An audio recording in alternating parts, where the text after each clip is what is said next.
Welcome to Violent Vinyl Radio, where we break down the best hair metal albums from the 80s and the 90s. So grab that volume knob, crank it up, and enjoy the show.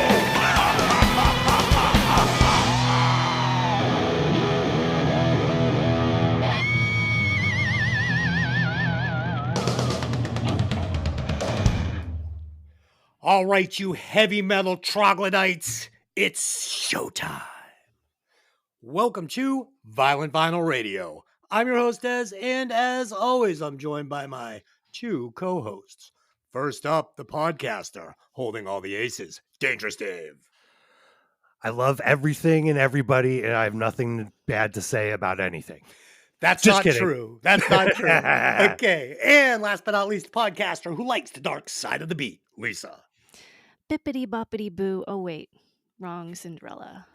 Oh, as always, the mission of this show is for us to introduce each other and you, the listeners, to albums and bands which you may never have heard before, while also discussing the classics. So sit back and enjoy the show.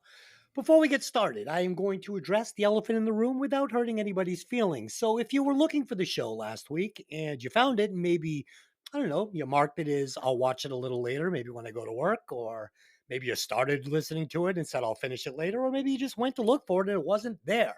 We did record a show for you. We did not leave you guys hanging. But for reasons that I am not going to get into here, we felt it was best that we take that in particular episode down. So there it is. Sorry. But I will make this promise to you. This is never going to happen again. We will never remove a show again after recording it. And I personally will never pull another punch. It is going to be punches to the balls all day, every day. So there you go. Ow. We had a technical glitch and we had to delete the episode. That's not true. Okay, Dave, can you please tell the listeners where they can find this fine podcast? We are available on most We are available on most podcast outlets. Also, check us out on YouTube. Give us a listen and tell a friend. Like, subscribe, and share. And find us on our social medias at Instagram at VVR Podcast Insta and on Facebook at Violent Vinyl Podcast. All right, I like it. So we're here on a Sunday morning in the VVR studio. We usually do this show on Saturday night like true rockers, but today we're doing it like old ladies, so deal with it. Okay, time for a little self-promotion. So if you listen to the show, you've probably heard Lisa say from time to time, God, I wish that song was written for me. So since I've known Lisa for about 3 decades, and I am in fact a songwriter, I wrote and recorded a song for her. And you can go hear this song by going to YouTube. You can type in Blacked Out Mona Lisa by Des. And it will take you right over to the song. And while you're there, please like and subscribe to my channel. Go into the videos. There are lots of songs there I've written, all sorts of different genres from country to rap to rock and roll to heavy metal. So check it out. It's all good. And I thought this might be fun. Good or bad, I would like you to leave a Watt score, Violent Vinyl style, in the comments. So if you hate the song, just say 0 watts, you suck. And if you like the song, give me 100 watts and tell me nice job, kid. There you go. Let me just say that was the coolest thing that's ever happened to me. That is totally a dream come true, and you couldn't have gotten it more spot on for me. I do apologize for doing it in the late 90s, early 2000s emo Blink-182 It's vibe, but that's just kind of the way it came out. So there It's you so go. great. I love it so much. Thank you so All right. much. Like dream come true. Okay, so tonight we will be discussing Night Songs, the debut studio album by Cinderella, produced by Andy Johns, released on June 9th of 1986 on Mercury Records. The album peaked at the number 3 spot on the Billboard 200. This one was a banger. The band's lineup was as follows: Tom Kiefer, lead vocals, lead guitar, and piano. Oh, man, I love the way Tom Kiefer plays guitar, man. That fucking white Les Paul. Oh, he's got some tasty licks. Jeff LaBar, guitar and vocals. I think he plays some lead guitar as well on this one. Mm-hmm. Eric Brinningham, bass and vocals and super straight blonde hair. Fred Curry, drums, but does not play on this album. He joined the band shortly after it was recorded, so the drums you hear on the album were performed by Jody Cortez. Nice job, Jody. I was watching a couple of Cinderella videos, and the one with Bon Jovi at the end, which one's that? Somebody Save Me. Fred Curry's tucked in shirt into those. I didn't like the look.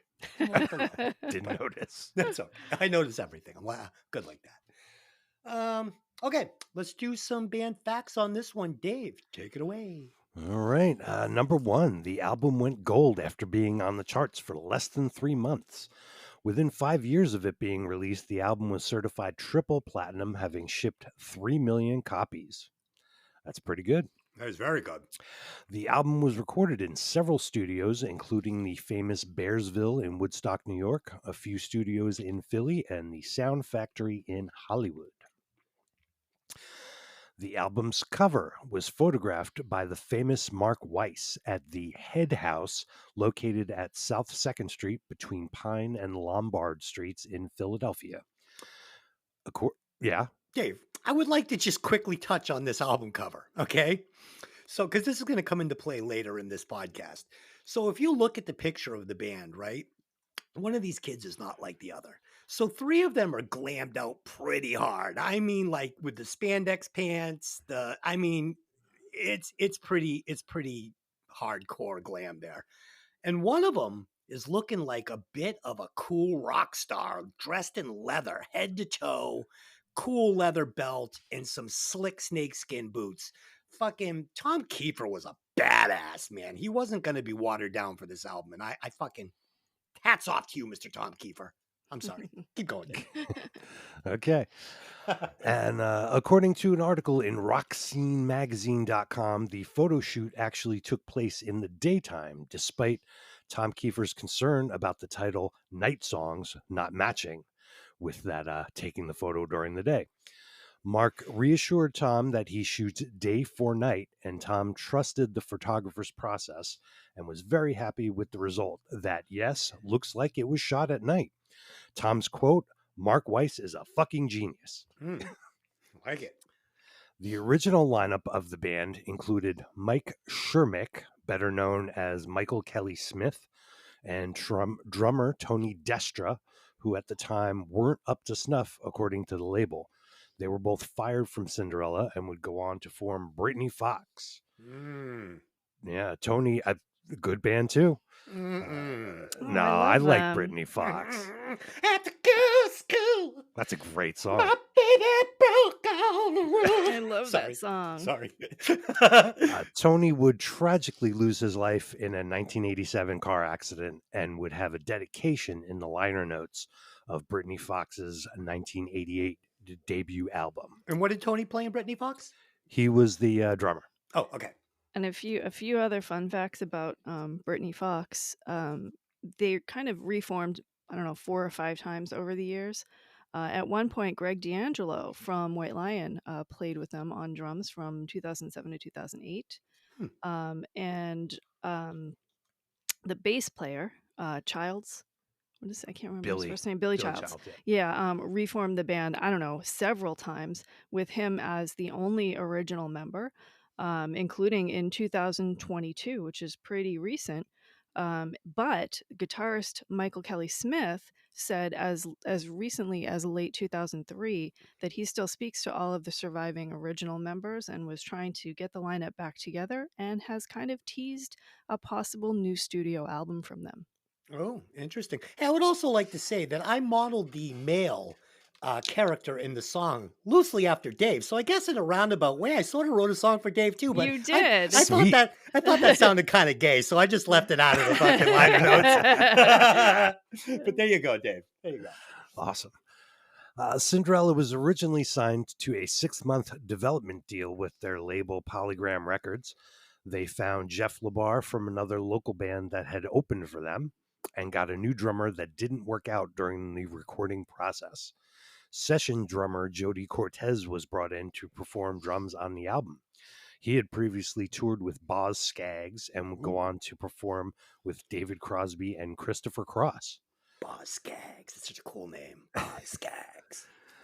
Classic lineup drummer Fred Coury, as we said, joined the band shortly after the album was completed.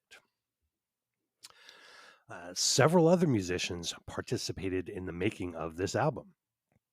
Guitarist Barry Benedetta assisted on the recording. According to UltimateClassicRock.com, he played lead guitar on Back Home Again, Nothing for Nothing, and Push Push. Mm. In 1984, Benedetta played guitar with the band Wasted alongside former UFO bassist Pete Way. Barry died from COVID-19 in early 2022. Ooh, tough. Yeah. Thanks. Jeff Paris is credited on keyboards. I believe we see him very briefly in the Somebody Save Me video. He walks out of the studio with the band. He's an extra guy anyway. I'm assuming that's Jeff Paris. And Tony Mills from the bands Shy and TNT is credited on background vocals. Also, some guy named John Bon Jovi is listed as background vocals on Nothing for Nothing and In From the Outside. Nice. Maybe he'll make it somewhere. Yeah, From yeah. this, yeah. The kid will get a boost in his career. Yeah. Fred Coury was making Bon Jovi look like Nikki Sixx in that video. Okay.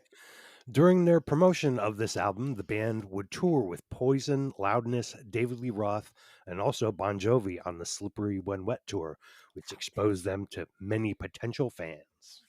Nice. Sad one here. Guitarist Jeff LaBar unfortunately passed away in 2021 in Nashville, Tennessee. According to Wikipedia, during Cinderella's temporary breakup in the mid-1990s, LaBar supported himself by running a pizza shop with his brother. Later on in his life, he had become a quite accomplished chef, as well as being a killer guitar player. So rest in peace, Jeff. Later on, after this album, in August of 1989, the band would perform at the Moscow Music Peace Festival. Cinderella performed their 9-song set after Gorky Park and before Motley Crue. Gorky Park, there's a blast from the past, huh? Yeah, An I album. couldn't. Yikes. I couldn't name one of their songs. An album we'll never be doing. Yeah. Finally, to end on a fun note, do yourself a favor and search Cinderella Pat's Chili Dogs on YouTube. It features the original lineup of the band, Tom and Eric, and those two guys that went and formed Brittany Fox. In a Loudwire interview, Tom reported they got free chili dogs out of the deal whenever they wanted. This is a commercial for a local Philadelphia chili dog stand. They wrote, I'm assuming Tom wrote the jingle, and they got it played on local cable, local MTV. And in the interview, Tom said, we wanted to get on MTV, and this was our way to do it. Nice. And there's hilarious footage of them eating the chili dogs in the Oh, video. yes. Yeah. Sadly, Pat's 24-hour House of Chili Dogs has not survived to the present day. That's what I got. Nice.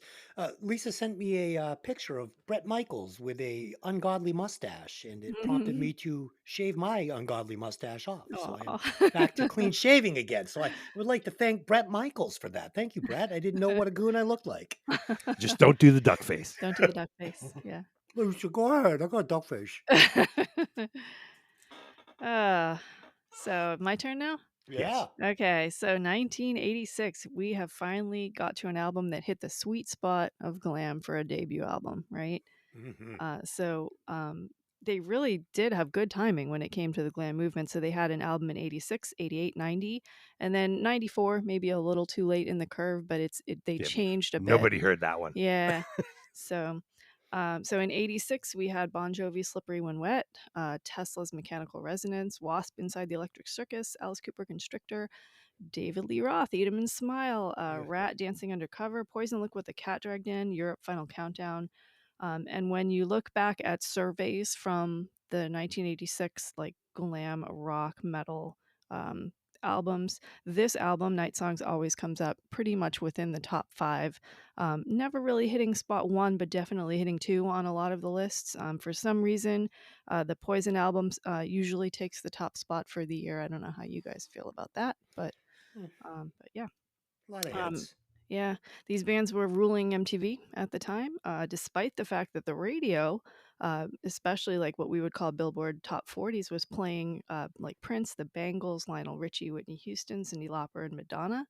Um, but to me, these bands were 1986, right? Hmm. Okay, so let's go into the individual guys. Tom Kiefer has a blues background. I think that shows in just about everything that he does. Started playing guitar pretty early, joining his first band in high school. He actually considered not dropping out of school and not finishing just to pursue music, but his parents bribed him to graduate by offering him a Gibson Les Paul as a reward, and he did Nice. and got the guitar. So. Yeah. My mother said, "Go ahead and quit," and she bought me a ticket to California. Fuck out of here. Yeah. So Tom Kiefer had some problems with addiction, but he kind of did it upside down to most of the bands back in the day. He had the addiction before he got famous and conquered it, rather than picking up the addiction after getting famous. So he kind of did it backwards. And when he kicked his habit, he really started writing a lot of their music, especially for the first album. So I think that worked out. Um, he actually, thought of himself originally as a guitar player. And when they formed Cinderella, he actually intended to be the guitar player of Cinderella with Eric Brittingham. However, they were completely unable to find a singer that they all liked. So he ended up just taking that role. They did, of course, bring in another guitar player, but Tom never really put down his guitar or any of the other instruments. So he's always, whether it's piano or guitar or anything else, is always kind of playing something. He is uber talented. He is uber talented, yeah. He's had lots of health issues. This is kind of the big fact we know about him, mostly surrounding his vocal cords. So I think a lot of people think that because of the way he sings, that he injures his voice a lot, and that's why he's had so many surgeries. That's actually not true at all. Um, After Heartbreak Station was released, kind of on that tour, he first started having some issues with his voice, not being able to sing. He saw a countless slew of doctors that basically told him, "Hey, you've just forgotten how to sing. You need to practice more," or things like that, which is like a ridiculous thing. Scans, nothing. There was no nodes on his vocal cords. Nothing. None of the things that you would think of from a singer who is kind of burnt out his vocal cords. None of that was present. He finally found a neurology specialist who diagnosed him with a paralyzed left vocal cord, which is a pretty rare condition, especially for someone of his age. He was told he would never sing again. Imagine being a singer and being told you're never going to sing again. It must have been an awful moment. Uh-oh. Ultimately, it was determined that the paralyzed vocal cord was caused by a flu virus. And normally a paralyzed vocal cord would be caused by like a brain tumor or an accident during surgery or like a car accident or Lyme disease, Parkinson's, something like that. He had a very, very rare incidence of this. Hmm. So, um, this can affect not just like speaking and singing, but also like swallowing and eating. It can give you shortness of breath, inability to cough, so you can't clear your airways. It's a pretty serious condition. Only a little more than one person in 100,000 get this condition, but usually it's not onset until age 55, Ugh. somewhere between 55 and 70. So he was extremely young to suffer from this.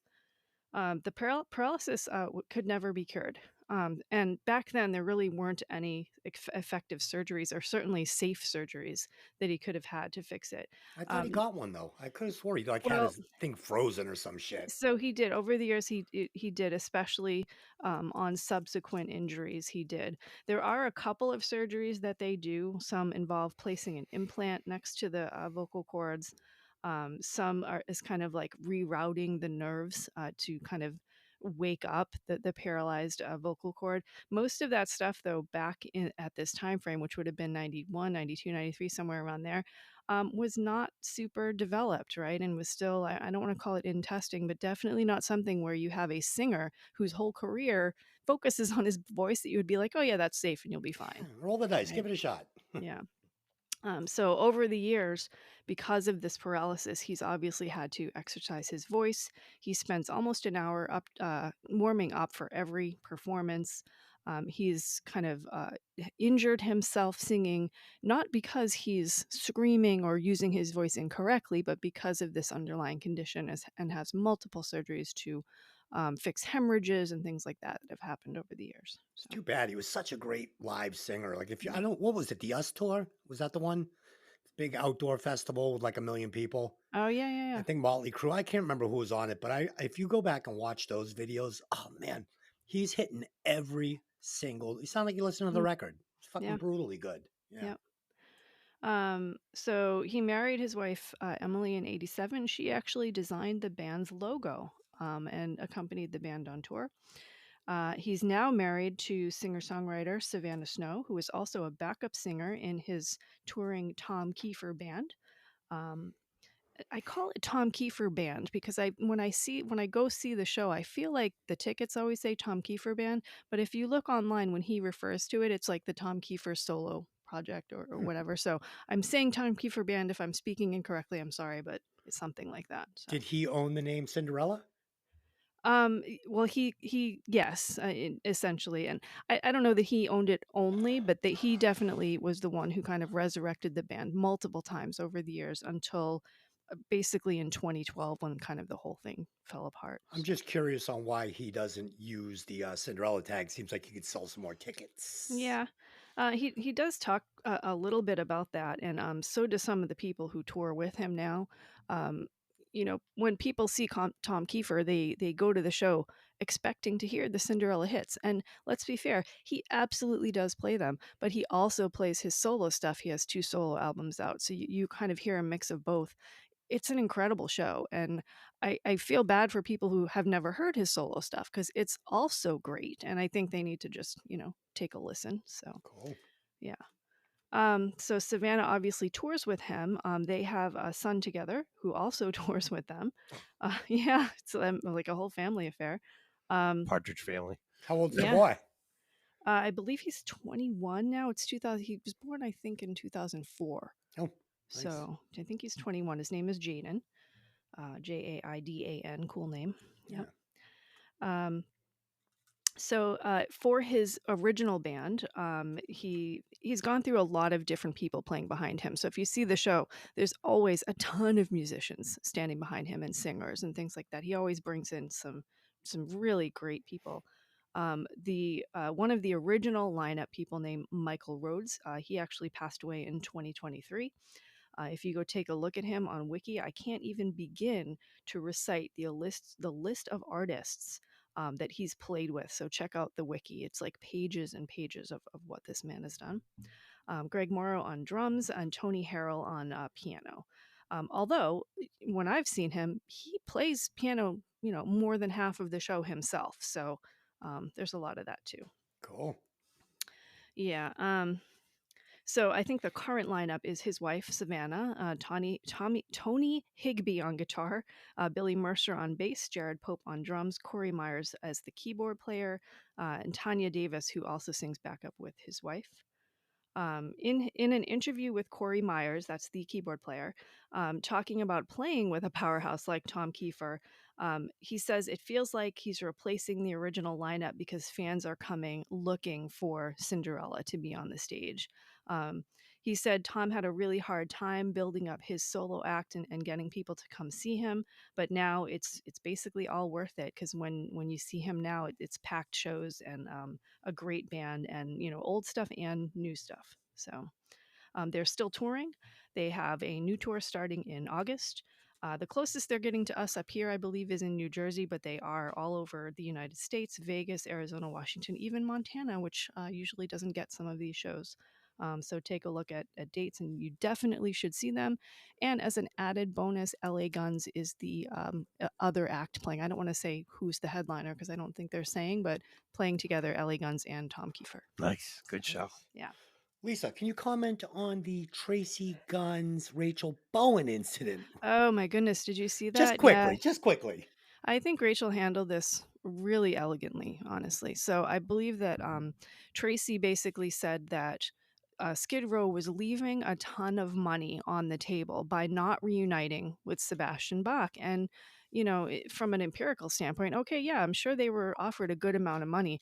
I think people would be surprised how little these bands are paid to begin with. So a lot of money is not what you think it is. It isn't the arena filling money from the 80s, right? But Right. it's money that you could, yeah, you could live being a career musician, which, let's face it, being a career musician, amazing, right? Like, who wouldn't want to do that? Even if you're not a multimillionaire, who wouldn't want to be able to feed their family by playing music, right? Sounds good.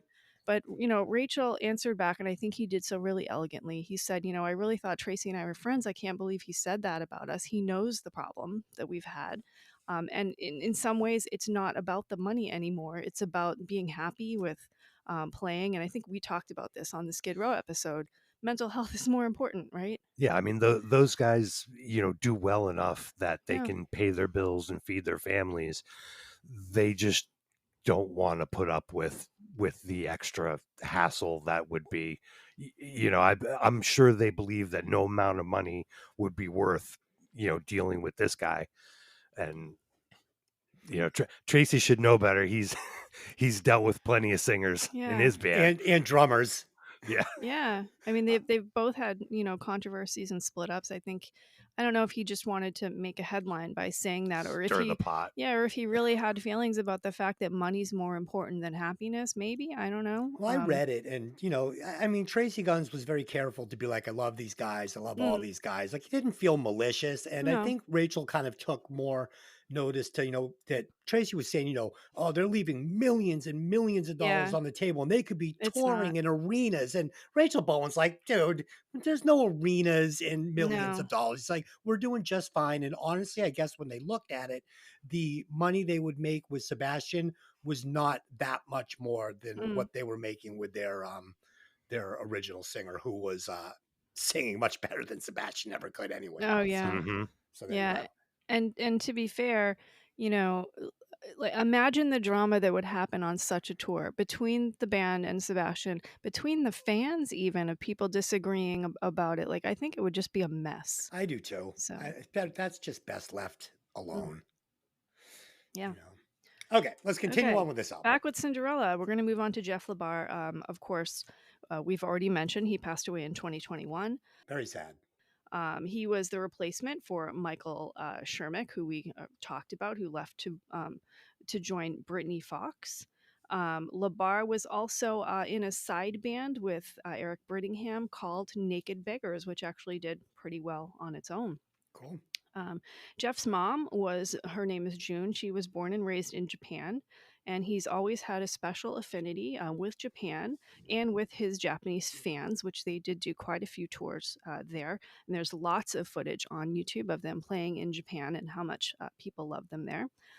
In his later years, when he turned to the culinary arts, kind of became a chef, he looked back to his time in Japan and his time with his mom, and a lot of his foods are Japanese fusion inspired cuisine. I like Yeah. Japanese food. Yeah. As previously mentioned, he was in Naked Beggars. He moved to Nashville in 2004 to join them. He had always planned to return to his hometown in Pennsylvania as his parents aged. Obviously, that plan never came to fruition, unfortunately. Um, LaBar was married to a woman named Debonique, which is the coolest name I've ever heard. Debonique, they called her Debonique Salazar LaBar. They married on stage on Nice. January 25th, 2006. Cool. Now here's the funny thing. There's a quote that says LaBar and his wife Debonique parted ways with Naked Beggars in 2007, but I don't see any information that Debonique had anything to do with this band, so I'm not really sure Hmm. what happened there.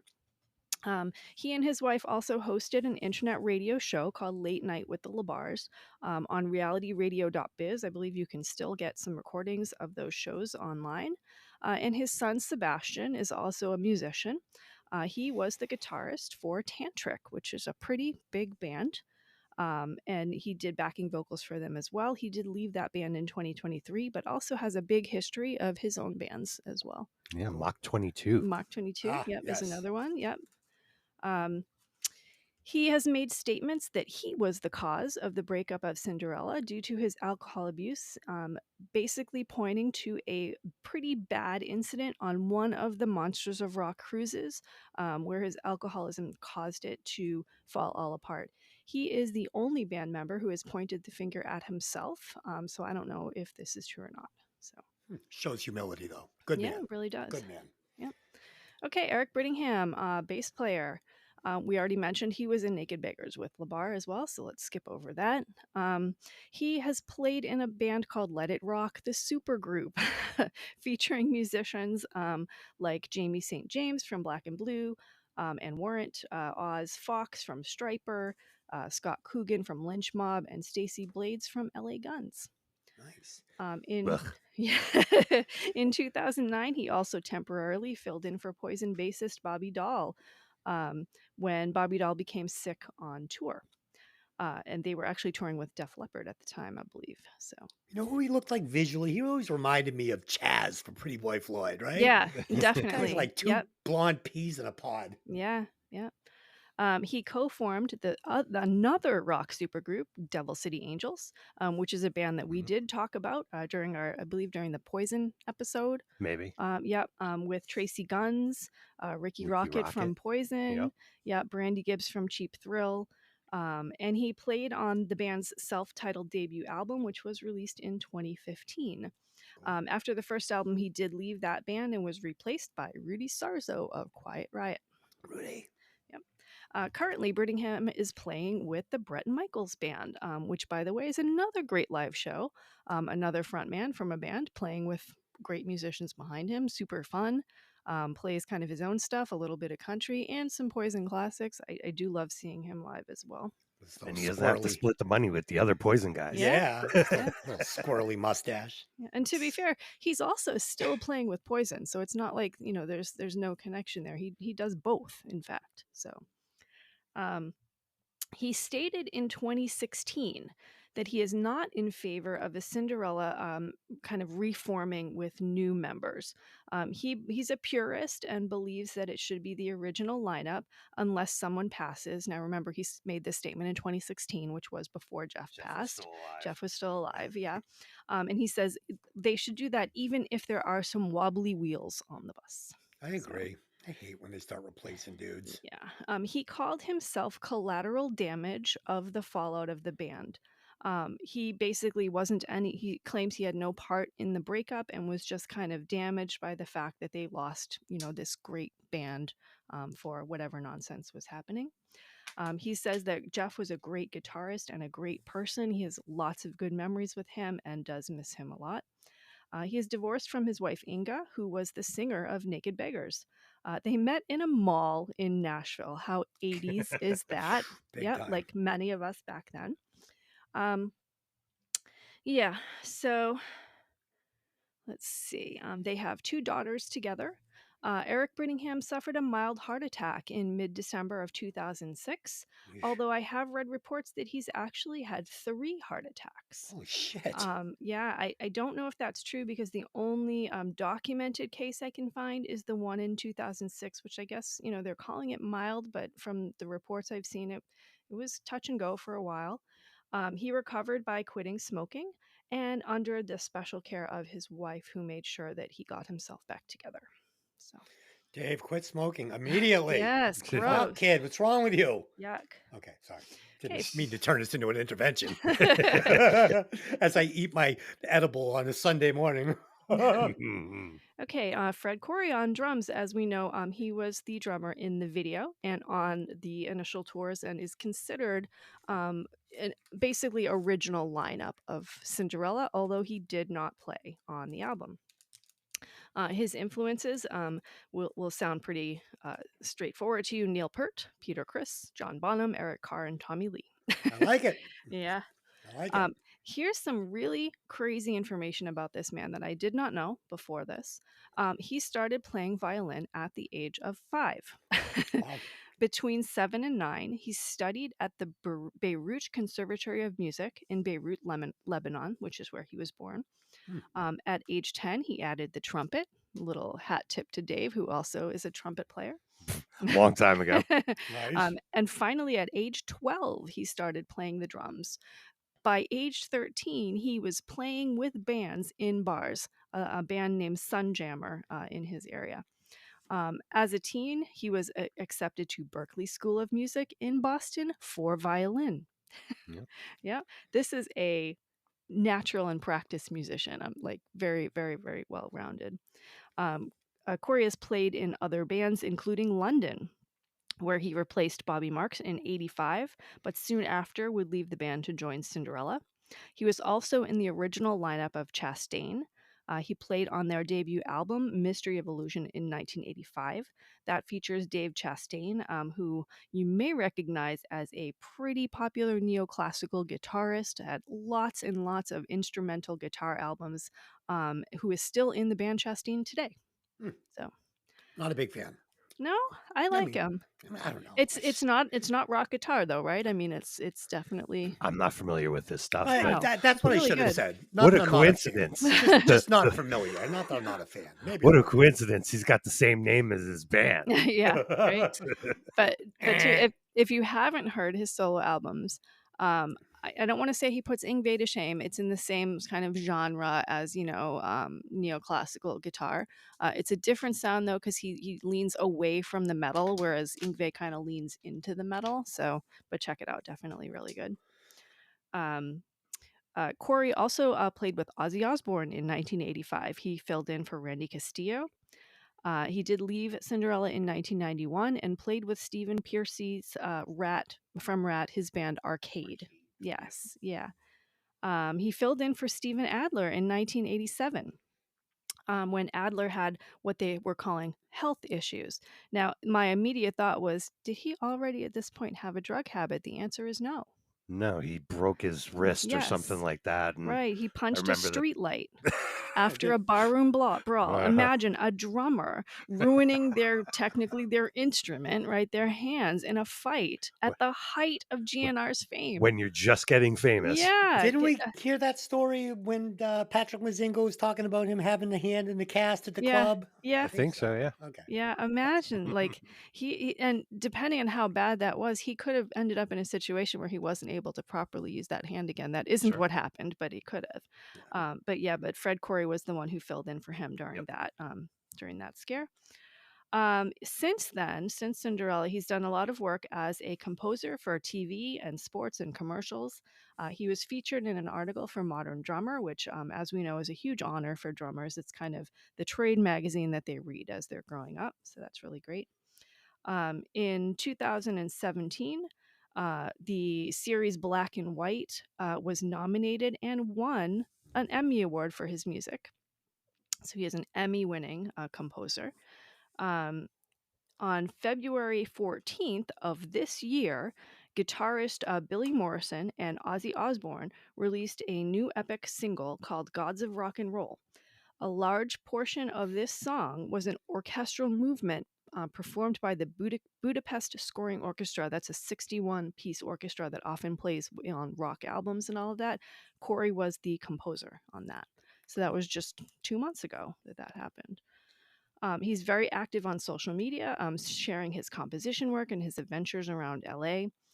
He was asked about a reunion without Jeff LaBar, obviously, since he has been lost, instead featuring maybe his son. Could there be something with Jeff? I don't know. I think it would be weird. I would never say never, and I would like to see it, but they're all going to miss Jeff. We're always going to look over at that side of the stage, and we're going to miss Jeff. Our keyboard player, Gary Corbett, died on the same freaking day. I don't know if you heard about that. Goodness.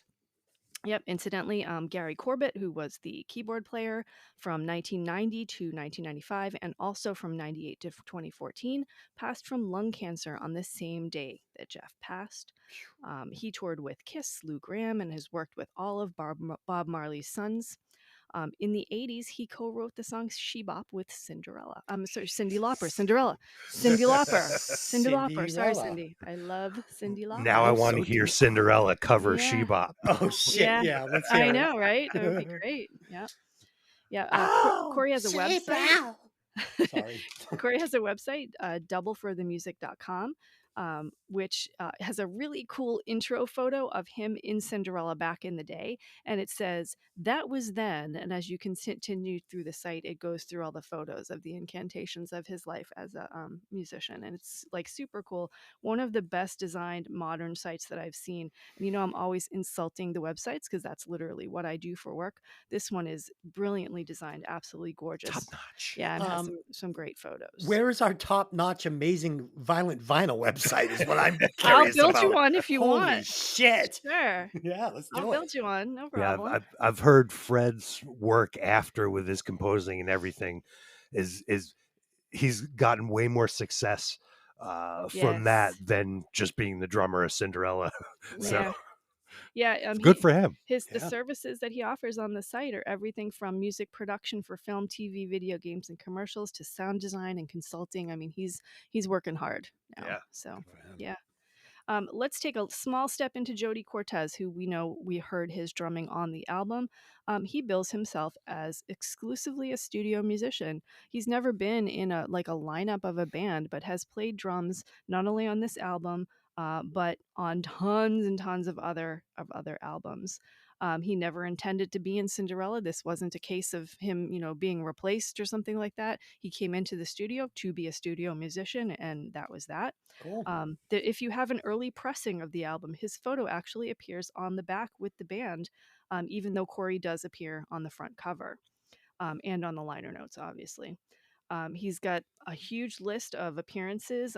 Boz Scaggs, I think you guys mentioned, Peter Cetera, Sam Kinison, Crosby, Stills and Nash, and many, many more. As far as I can see, he's still playing and recording. He's based in Palm Springs and charges $200 per live drum track. Oh, it's fucking cheap, actually. Yeah. Reasonable. More than Jesus. reasonable. Have Yeah. him come down to my house. Yeah. Yeah. Yeah. I think honestly, from what it looks like that he does the recordings himself in his own studio, and you get the track. Yeah. That's fucking awesome, Yeah, man. I love Holy it. shit. So that's it. I'm gonna have to treat myself to one of his drum tracks. Yeah. I mean, for $250, why the hell not? 200, Right? not even $200. For $200. $200, Yeah. I could have this guy lay down a drum track for me. Yeah. Yeah. That's unbelievable. Mm-hmm. All right. Well, we'll see how that goes. So that's it. That's all the facts. That's it. Yeah. Nice. Nicely done, Lisa. Okay, let's do some opening thoughts on this record and then we will break it down for you all. We'll get us started. 1986. So I was 16 years old, big old metalhead. Fucking album came out. I loved it immediately. I thought Tom Kiefer was super cool. I dyed the big blonde streak in the side of my fucking black hair and I just loved it. I had my Cinderella shirt and fuck yeah. I haven't listened to the album all the way through in many, many, many, many, many, many years. But the question is, did this album hold up to Father Time? I guess we're going to find out. Dave, were you familiar with the record? I have heard this album before.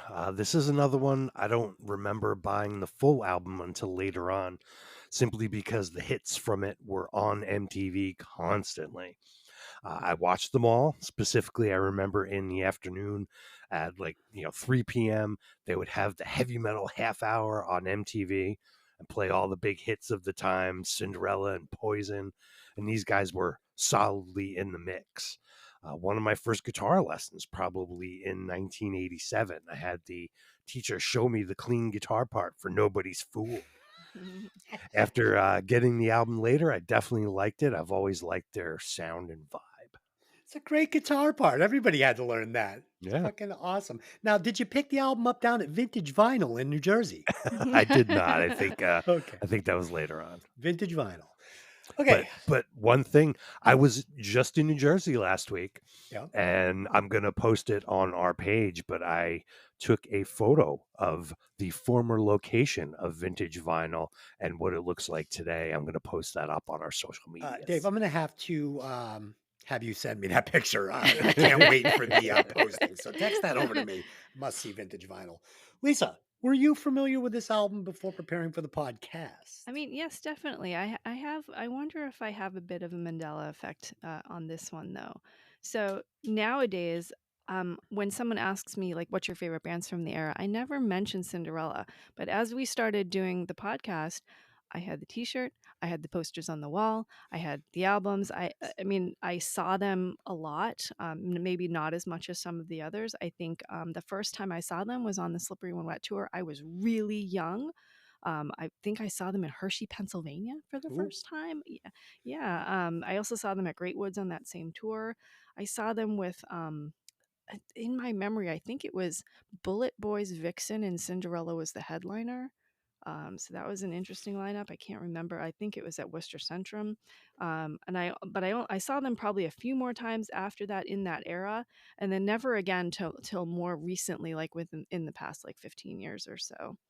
Um, I've seen Tom Kiefer Band probably more than I saw Cinderella back in the day. So I will say that. I feel like my memories are a bit lukewarm about them, but I think it's Mandela effect. I don't think that was the case back in the day. I remember the videos, the girls with the polka dots were huge with me, those polka dot outfits. I still to this day love hearing their their songs played by cover bands. And let's talk just a second about the album cover, which is like super cool, right? All super glammed up, so much hair. I didn't notice the all leather Tom Kiefer with the other guys being more glam. I saw them all as super glam. Yeah, Keeper's got Um, those red snakeskin boots, the yeah. leather pants. They just look great. Well, tell me that Pretty Boy Floyd's Electric Boys wasn't inspired by this.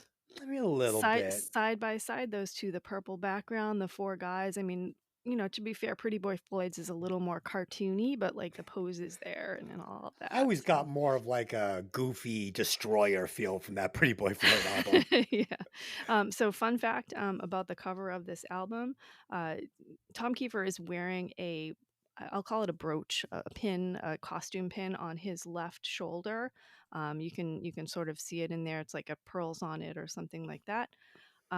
He has a close relationship with Lizzie Hale from Hailstorm, and he gifted that pin, which he can't remember when he took it off that jacket, but he gifted that pin to Lizzie Hale on her 30th birthday, and she wore it on her right hip for her band's 2015 album, Into the Wildlife. That's cool. Mm, Fun fact. yeah. All right, so that's it. There you go. Everybody knows what we think about this album. I never saw them live, believe it or not. Really? Yeah, really strange. Like just one of Hmm. those bands that never I don't know, it's never really came around with another Well, band I wanted to see. highly recommend Tom Kiefer Band then. I think it's a little late. Oh, no. Okay, let's rate the singer. As always, it's 1 through 100, 25% on hair, 25% on style and stage presence, and 50% on vocal talent. All right, back in the day, he had great hair with a big blonde streak. A little curly, but I liked it. So I'm going to give him 20 points right there. Next, he played Les Pauls and had great rock and roll stage presence. So I'm going to go 21 points right there. And he had a really good voice. So I'm going to give him 40.9 points right there. So my score is 81.9 for Tom Kiefer. Dave. Yeah, Tom had pretty good hair. Still does. Some blonde streaks in there too.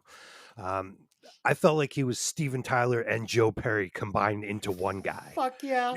That's cool. Yeah. 21 on hair. Giving him a 22 on style and stage presence. He always dressed in custom stuff. No t-shirts and jeans here.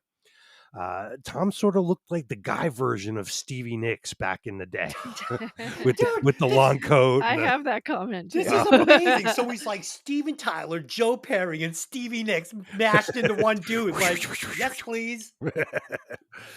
So I just watched Cinderella Shake Me live in Montreal. There's no N in Montreal. They're spelling 1986 on YouTube.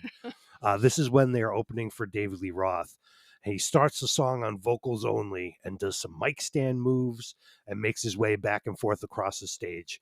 Gets his guitar thrown through the air to him just in time for his part of the guitar solo. Super cool. Good frontman moves here. 39.9 on vocal talent. He sounds great. I like the tone, although I can see how the way he sounded might not be everyone's cup of tea. And we now know of the later crazy vocal problems that he had. So it seems like, he had a little bit of problems there. But I also hear from friends who know him, he is a pretty nice guy. Total score for Tom, 82.9. Wow, we saw that really similar. Yep. Lisa.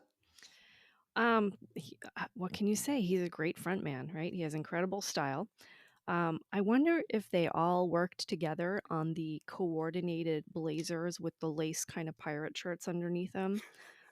They call that style Victorian glam.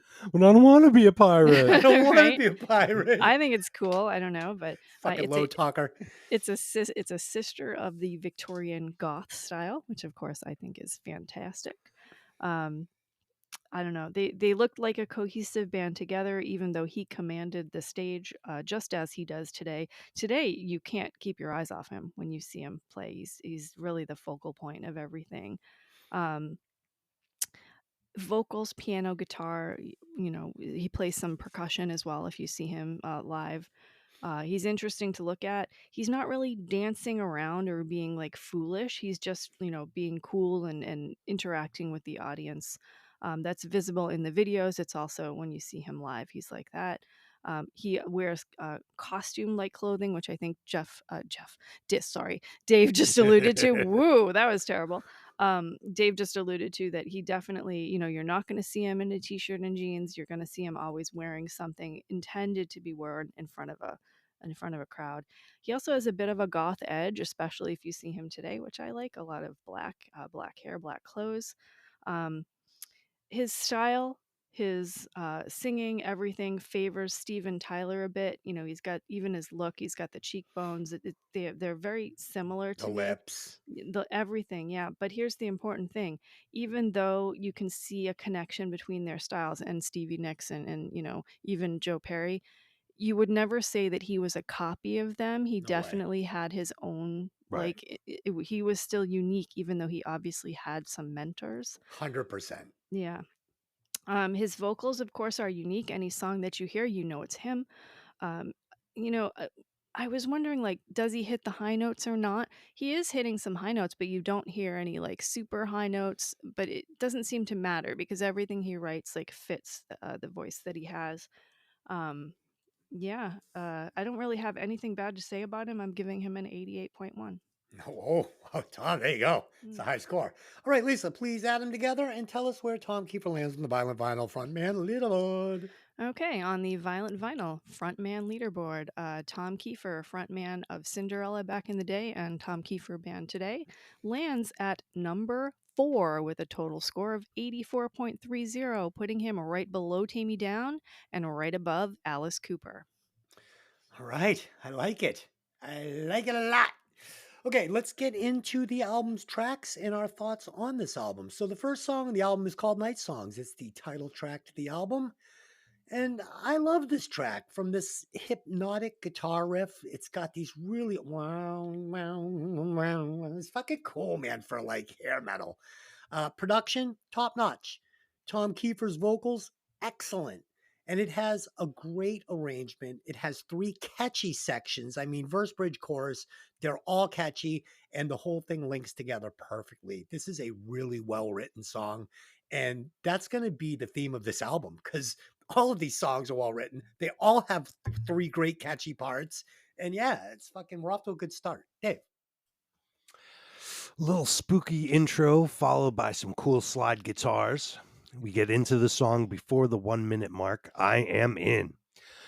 Good hook. You immediately know the title and can yell along with it. Cool bridge and guitar solo, kind of a classic rock feel there, and an interesting solo without being too over the top. Now we have a video found on YouTube, the VHS rip of their home video containing all of the videos from this album and plus some live stuff. If you search Cinderella Night Songs, the videos, thank you to Ash's Concerts and Video Showroom for uploading that one. This one is not a single, but a live concert footage recorded version from their hometown, Philly, is included on the Night Songs VHS video.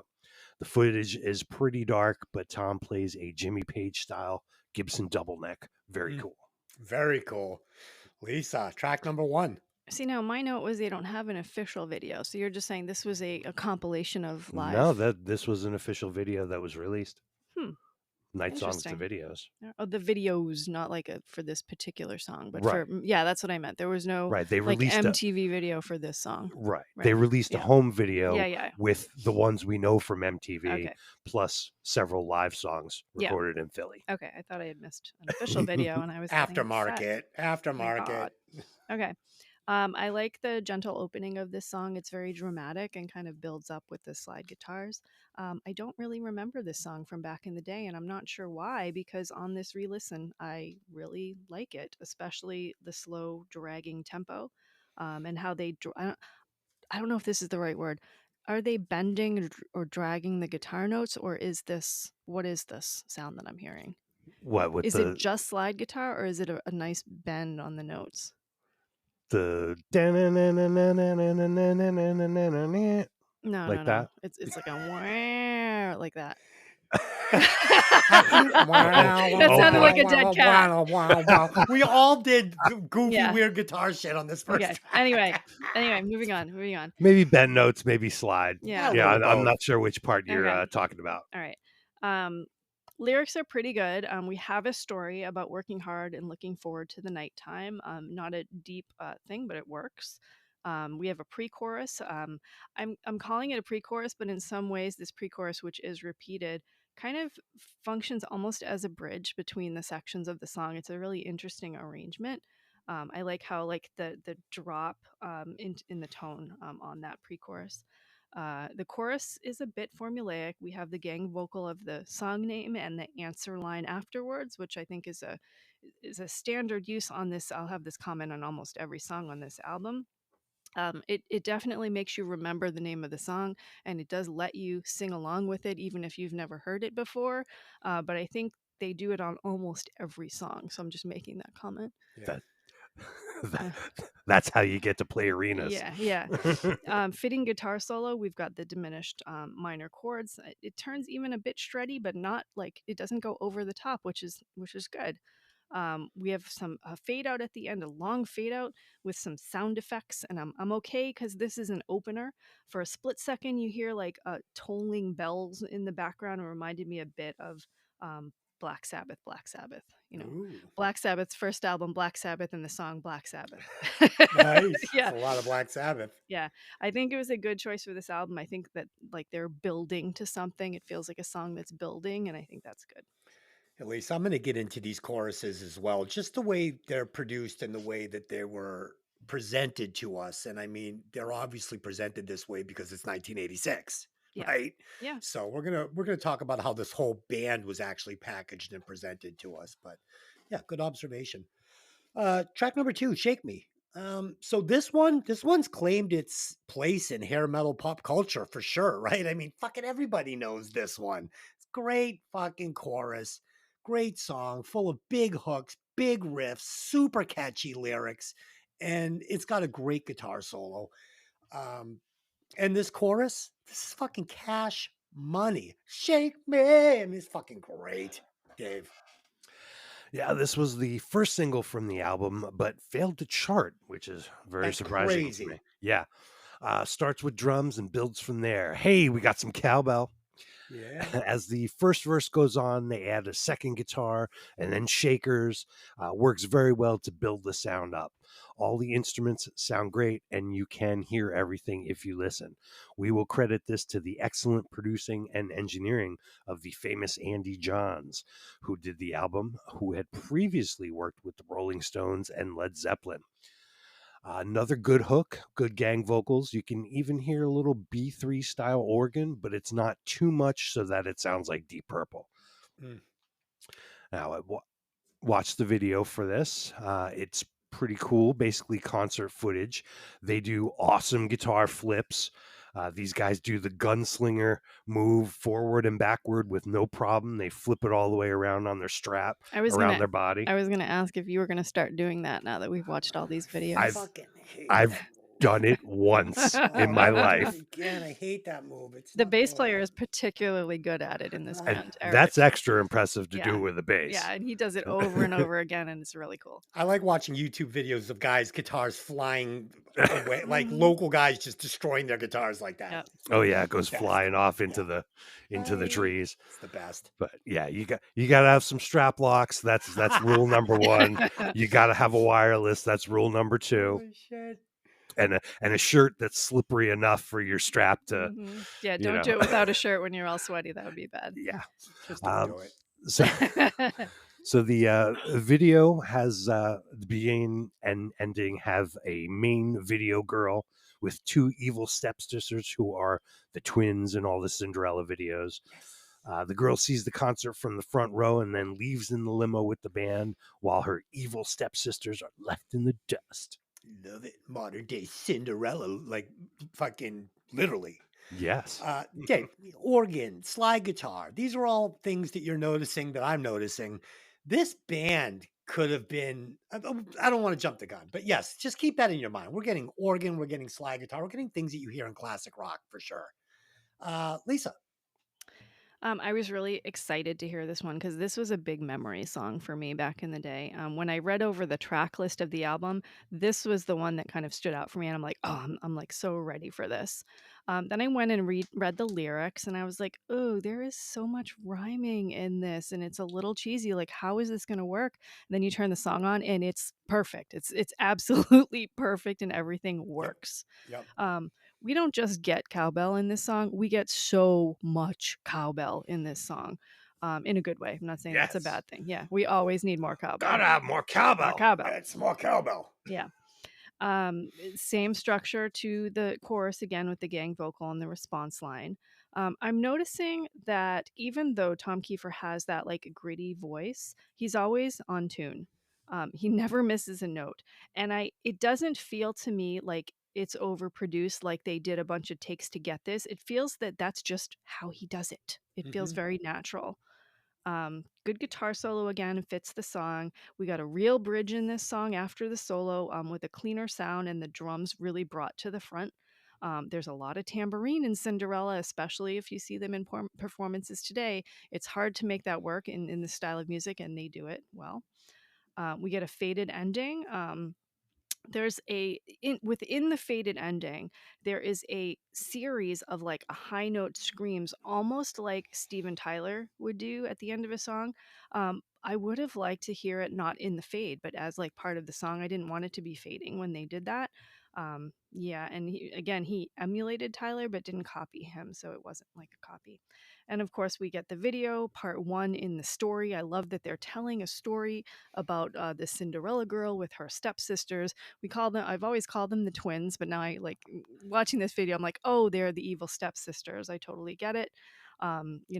The poster comes alive and she's suddenly a rock goddess on the stage with the band, and super cool, and um a lot of permed hair and a lot of band members with the audience shots. It's really cool. And we get the Cinderella ending where she gets in the limo in front of the sisters. So we've got a story starting here. When I first saw this video, I didn't know this was a multi-part story. I thought this was a complete story. So I think it's really cool how they did a full flow story with all of these videos. Connect up all the Yeah, videos. yeah, it's really I cool. thought it was really cool too. I Mhm. enjoyed it. And, you're right. There are a lot of rhymes in the lyrics of this song, but when it's packaged this tightly into such a big hit, it's totally forgivable. Oh, it But it totally yeah, worked, and I was afraid for a minute that it wouldn't work, but it totally worked. yeah. So, I mean, it's like any fucking heavy metal troglodyte can mm, fucking remember every word mm. in 2 seconds.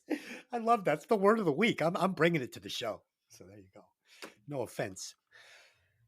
Okay, track number 3, Nobody's Fool. I think we all know this one, right? This one put fucking Cinderella on the map, in my opinion. This was like the one. Um, Solid power ballad. The song, again, it's so well written with this great opening guitar riff that everybody had to learn. If you were a guitar player in 1986, 87, you bought this album, you got to know this fucking riff. I mean, it's dressed just the right amount of keyboards on this. I mean, it's a great intro. Um, Tom Kiefer, really nice, gritty, warm vocals. I love this guy's voice. I mean, is it Steven Tyler? No, he's not at that level yet. He doesn't have the harmonies. Um, doesn't quite have the range, but really, really good. And the lyrics to this song, again, he's telling stories. I mean, it's not your average 80s, like, will she, won't she, if her mom doesn't know. I mean, you know what I mean? They're telling stories and they're decent. And Tom isn't afraid to venture away from the girlfriend, boyfriend, love songs on this album, which I do like. So when he does it, it's fine. It doesn't feel overworked. And finally, the guitar solo fits the song absolutely perfectly. This is a great power ballad. I really, really like it. Dave. This was the second single released off the album, and it went to number 13. Mm. In an interview with songfacts.com, Tom says, "That song, that's something I think everyone can relate to. In life, there is the falling in love, and then there's the falling out of love. There are songs for both experiences, and Nobody's Fool is certainly the song for the falling out of love experience." And I would say that was not written for any one particular person. I had been through that several times prior to writing that song. A lot of times the emotions of songs are cumulative. That's not one particular experience, but the culmination of many. I don't know. I think I call bullshit on that. He's I just think I think it's covering his about someone. Yeah. he's just Mhm. covering his Oh yeah. bases. Yeah. Yeah. Holy shit. So yeah, as I said before, this guitar intro was one of the first things I ever learned in lessons. Song sounds great, just the right amounts of everything. We see some of Tom's vocal range and his anguished screams, an awesome dual guitar solo. In the video, we see on the screen the words "the next night." The limo from the last video with the band arrives at a warehouse with the evil stepsisters close behind. It's a different girl from the last video Yeah, who is that's riding with the band. unfortunate. Oh shit. So the guys start playing. Is this a rehearsal or a video shoot? They um, just went right from their concert to A practice room? Yeah, Yeah, so like a very nice practice that's room? kind of weird. Yeah. It was- Confetti is falling from the ceiling, or is that asbestos in an old Philadelphia warehouse? I don't know that any band goes from an arena show into a room to play another song. Like, No. no. So yeah, the video chick is in her house and magically zaps out of her rock clothes into old timey pantaloons. That's kind of weird. And then she shows up and Tom recognizes her while he's signing autographs in the crowd. Wait a minute. Tom, didn't you bring that chick to band practice? So the storylines doesn't quite match up It's cute though. in this song, but whatever. It's a great song, great video. Gets a Yeah, I little don't convoluted. I don't do a lot of bands bring chicks to the practice room with them. Yes. I think back in the day. We Yeah, did. maybe. Okay. Okay. Dave, question. So what was the highest charting song off this album and where did it land? If you know.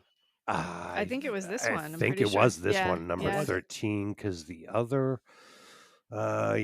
single didn't go as high. And So Shake this Me didn't chart at all, which it should That's have. crazy. I would have thought Shape Me would be like number one for like a Yeah. month in the summer. That's Yeah. crazy. Lisa, talk about the tune. Well, obviously, this is another memory song. You know what's interesting about this song? Cover bands usually choose to play "Don't Know What You've Got Till It's Gone," which is from the next album. In my mind, a more seasoned, talented cover band would pick this one because I think this is the better power ballad. I like that they didn't start off with an acoustic guitar, really. This is kind of an electrified song pretty much all the way through, which was unlike a lot of the power ballads of the day. They usually went, sweet and syrupy, acoustic opening, and they didn't do that here. And I think that's really cool. We get to see Tom's vocal range, his clear lower registers, which are quite different than his like screechy screech sound. Um, the lyrics are far more developed than the last two songs. I feel like Tom was writing this song, like this was the first debut album. I feel like this was a song he was writing from the time he was a teenager. right? And this is so when you get the first album, you get years and years and years of writing, right? Whereas when you get the second album, you get a year's worth of time to write your album, right? Mhm. So I feel like this is an example of that. Um, and I got the same fact as you did, that he's saying the song isn't about anybody in particular. And again, I'm calling bullshit on that. We in the second verse, he kind of screams out the line, "I scream my heart out." You got to go back and listen to that again. I think that might be my favorite part on the entire album. Um, Again, we get the same arrangement for the chorus with the name of the song and the answer lines afterwards.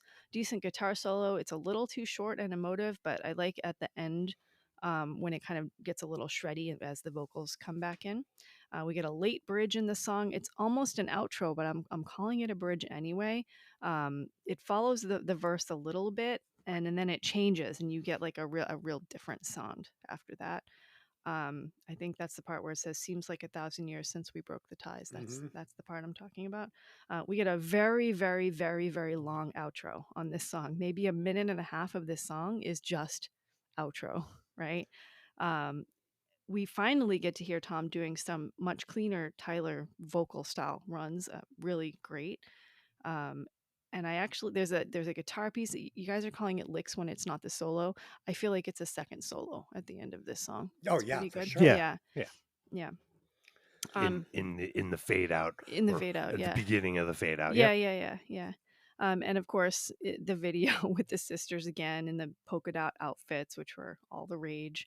And I love the part where they're trying to convince the security guard or whatever to let them in, and they're completely failing, right? Because they're obviously totally desperate, and the other girl's already in there, in the practice room with them, which is freaking great. um there's a great the bass player has this white outfit. I can't explain it. It's like Dude, this blazer. Like, how cool is that? Is it feathers all over it? I don't know, I but love it. it's like he's got this silver collar necklace. It's just this white head to toe look, and he's spinning the bass around. And as I was making the comment that you don't do that unless you're rich, it's in case your bass goes flying away. Um, Cinderella runs home and her outfit returns to the frumpy dress. And later she gets Pantaloons. yeah, pantaloons. And later she gets the autograph, and Tom is like, "Hey, I know who you are." So yeah, there's also tons and tons and tons and tons of live footage of this song, including a spectacular one from the 1989 Moscow Music Festival. So Cool.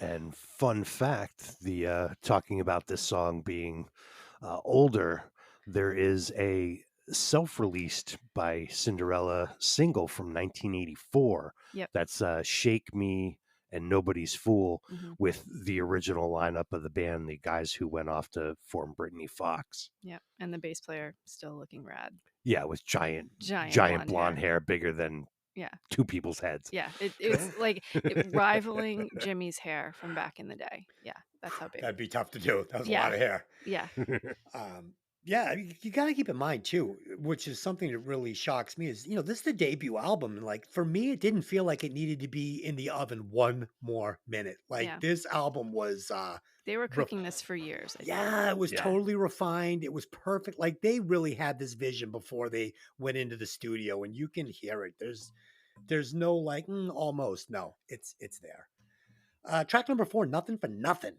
So there's certain tracks on this album that I like better than other tracks, not because they're better songs, just because they're more what I imagine Tom Kiefer's vision for this album probably was before the studio got involved and said, this has to be a hair metal glam album. And, I always feel like Tom Kiefer, left to his own devices, no money, no contract, no record label involved, this would have probably been a more classic rock sounding album, a little tougher, a little grittier, a little more rock and roll, right? And there are a couple of songs in this album that kind of have that flavor to it, and this is one of them. I've always loved the song a lot. It's got the rock and roll vibe. It has really cool lyrics in both verses. Like I think the verses are great in this song, and it's got a great bridge that sets up another super catchy chorus perfectly. I mean, it's just chorus after chorus after chorus on this album. Um, the way these choruses are presented and that kind of sort of dated 80s trope style with the backing vocals. Not my favorite style, but I can hear through that. I can hear these choruses if they had been done by, you know, a different genre band, a classic rock band or just a straight rock band. And yeah, they're great. This is another solid track for me. I mean, we're four in, and I've loved all four of them so far. All great songs, all perfectly written. Dave. Yeah, we get some good screaming from Tom on this one. Lots of guitar and background vocal layering. Don't forget, we got John Bon Jovi on backup vocals on this one. The lead guitar is okay, but kind of lacks the same flavor of the leads played by Jeff and Tom. This one was a Barry track playing lead guitar. I didn't find an explanation anywhere of how he wound up playing lead guitar on these couple songs on the album. Best info I can find is that he had been in the local scene with all these guys and maybe even had been in the band at one point, and maybe they liked what he did and left it instead of having Jeff start from scratch writing new leads, or maybe it was a time crunch and they just wanted to get the record out. um, so if we run into Tom, we can ask him. Nice. The song is fine, maybe not quite as good as some of the hits on here, but it's still great solid rock tune. Yeah, I can totally hear the difference between Jeff Lamar and Tom Kiefer when they're playing their solos. I mean, Oh they're yeah. completely different players, which is fun because I always love to listen to an album like that. Like, Robin Crosby and Warren DeMartini. Like you can just hear how different they are. And if you're gonna have two guitar players in the band that both play lead guitar, do that. You know what I mean? So it's interesting. Skid Row. I don't want to be struggling to try and figure out if did one guy play the whole solo? Like, I don't like that. So and I've said it before. I love the way Tom Kiefer plays guitar. It's that true classic Les Paul rock and roll style. And then Jeff LeBar, he was a greasy 80s guitar player. He knew how to work the whammy bar. Yeah, He had some really nice licks. He had some really nice scales. So, a little yeah, flashier. yeah, definitely a little flashier. And I like the way these guys work together very much. And Mhm. sometimes, having Jeff play first would almost make Tom sound even more classic and make those licks sound even tastier. Definitely not as quick a player as Jeff, but definitely had some great licks in his own right. Lisa. Um, Starts off with some nice guitar licks is my first note. We do get a near immediate entry of the vocals. I think I would have liked an extension on those guitar licks actually in the beginning, Mhm. but it's a rockin' song right from the start. Um, we get a pre-chorus. He always writes really great pre-choruses. I actually on this album like the pre-choruses sometimes better than the formulaic choruses. There's only two verses here. I'm assuming this is about someone who realizes that their life has fallen apart or that they have nothing to show for their life, and they're about to run away to try to shake things up. A universal story. I definitely get this story. So the guitar solo, right? I have a note. It's muted and kind of blent into the production a little bit, almost like I don't want to say they were trying to hide it, but it definitely wasn't brought out front when the guitar started. Totally. Yeah, and then they drop into like an instrumental bridge, which is good. I like the instrumental bridge. That's different than having the vocal bridge. It's pretty cool. We get some nice licks for the playout. Not a single stick ending yet on this album. Every single one has been a fade out. I don't know if you noticed that. I noticed, and we're going to get to it in the next Yeah, song. It's in my yeah. notes. Yeah, this song is extremely short. Is another thing. It's one of the shortest songs on the album. I think I would have liked a third verse on this song to kind of wrap up the story a little bit. I feel like the story was unfinished, and I'm kind of wanting more. But again, maybe that is the intention that you're supposed to be wanting more. Yeah. Um, there's no official video. There's lots of live footage, but there's a unofficial fan created video Oh, that is, really? yeah, that is hilarious. It is a multi-camera live performance of the song, where they are absolutely killing it, and it must be deep into their set. They are like all sweaty and hot and just really bringing it, and it's just super cool. So. I always feel like fucking the fade out endings are lazy, right? Because it's just Yeah. one part of the song you don't have to write. It's like no, write an Yeah. ending. I mean, the only thing I like about the fade out endings, of course, is especially like Aerosmith did it a lot, whereas Steven Tyler got to do those vocal runs, Yeah. right? And Tom Kiefer's obviously doing that here, but you know me, I prefer a stick ending. So Yeah, I mean, if you have a killer chorus that's mm, worth repeating 150 times yeah, with a great guitar player that can like scramble over the whole thing, sure, give me a long fade out ending, but yeah, I don't want it on every single track because it starts to feel lazy to me. yeah, yeah. All That's right. Oh, go ahead. That's it. Okay, it. good. That's it. Track number 5, Once Around the Ride. Okay, so I'm going to just go ahead and tell you now. This is my favorite song on the record. It's not even close. I love this song because, again, it has the classic rock sound to me. This one kind of feels like Radar Love by Golden Earring or something like that, right? Like I'm listening to this opening intro, this guitar, so I'm like, this fucking, for some reason, it was just peaking Radar Love in my mind. I don't even know if it sounds like Radar Love, but a little bit of that feel. Um, it has killer lyrics, and the bridge of this song is 100% my favorite part of the song. From the melody he sings, which is so Steven Tyler, to the lyrics, sands of time are slipping by. It's so good. And then it goes dust to dust, no second try. It's so Aerosmith. It's so good. And this is what I feel like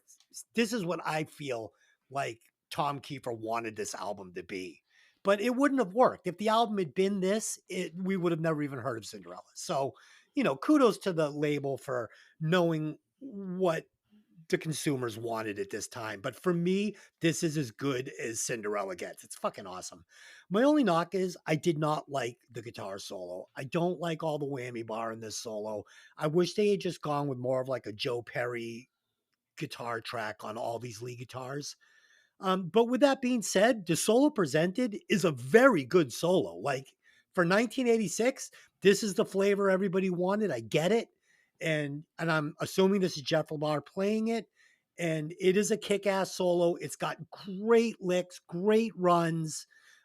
He's not out of control with the whammy bar. He controls it very well and almost gives it sort of as classic a sound as you could get doing this style of guitar. It fits the song.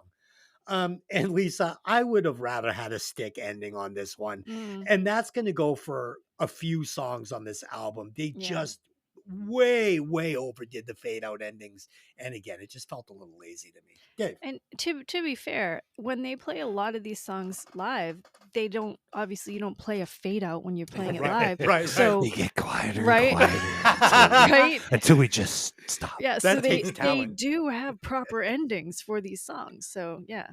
Cool. Yeah, that was probably a producer decision. Mm. Yeah. All right. Am I up? You Yep. are up. Up Okay. to bat, Dave. So yeah, we got a cool riff on this one. The guitars left and right are playing nicely off of each other. The lyrics are put together well with killer sing-along choruses. The bass is extra prominent in this one, maybe too loud. It's kind of louder than the lead vocal in certain spots. I think they let Eric mix this one, didn't they? More Needs more bass. yeah, more solid lead guitar and screaming lead vocals. These guys are 100% the successors of 70s classic rock like Aerosmith, Pat Travers, and AC/DC. The video for this one on the home video release, not a single, but a live concert recorded version on that Night Songs VHS. Poor Jeff and Fred Coury were left in the shadows the entire time on this song. You couldn't even see them. But Boo. I think that was, bad, VHS rip on YouTube. I'm sure back in the day you could see it better on TV. Lisa. Oh, I hope you're not angry with me about this one. Nope, you're fired. Yeah. I don't remember this song at all. That's my first statement. Why would you? Never yeah. played anywhere. Well, immediate drop into the vocals. That happened on the last song too, I believe. Aerosmith did that a lot, where they brought the vocals in very, very early, almost didn't allow an opening for the song, just kind of started the song. The lyrics are, simple but well arranged. Basically, you only get one shot at life, right? What a better topic there is Love for it. that, right? Song arrangement is very different here. Other than the first verse, I don't pick up on any more fully formed verses in the song. We get different sections in the song, like they're broken up into different, not really verse chorus, but a different kind of arrangement. We get some key changes along with the pseudo verse changes, some minor and diminished chords, which I always like. Not my favorite solo on the album, a little bit over the top, I think, for the song. Oh, totally. Um, it's not bad, but I guess in my mind it was a little forgettable. I mean, I had zero memory of this song at all. The songs seem to be getting shorter and shorter. Like, and every time I'm like, wow, can't you just go one more verse a little bit longer? I need some resolution. There's no official video for this. There is some live footage, and there's one from 1987 that is kind of really early in this process that is absolutely fabulous. So. Nice. All right, that ends side A. So we cut the bonus track out, and we've been trying to throw around some ideas on, what we could do to like replace the bonus track. And Lisa had a pretty cool idea, maybe doing bands that should have made it that never did, right? So that might be kind of fun. So we're going to give it a try. And I know, guys, I said I wasn't going to do this week, but I have a good idea for this that might work. Well, because I think it's important that the listener hear the song before the show so they can be familiar with what we're talking about, right? So I think this is a good week to start it off. Since I have next week's pick, it will be my show, and I will be picking the band, the main topic. So I'll also be picking this. So this is what we're going to do. We're going to give you a band that we think should have made it that never did. And I'm not talking about a band that you would have ever heard of. I'm talking about a band you would have never heard about, like a Hollywood strip band, Haight Ashbury strip band, maybe Greenwich Village band from, the 80s or 90s that was maybe local heroes, strip heroes, but nobody never made it, right?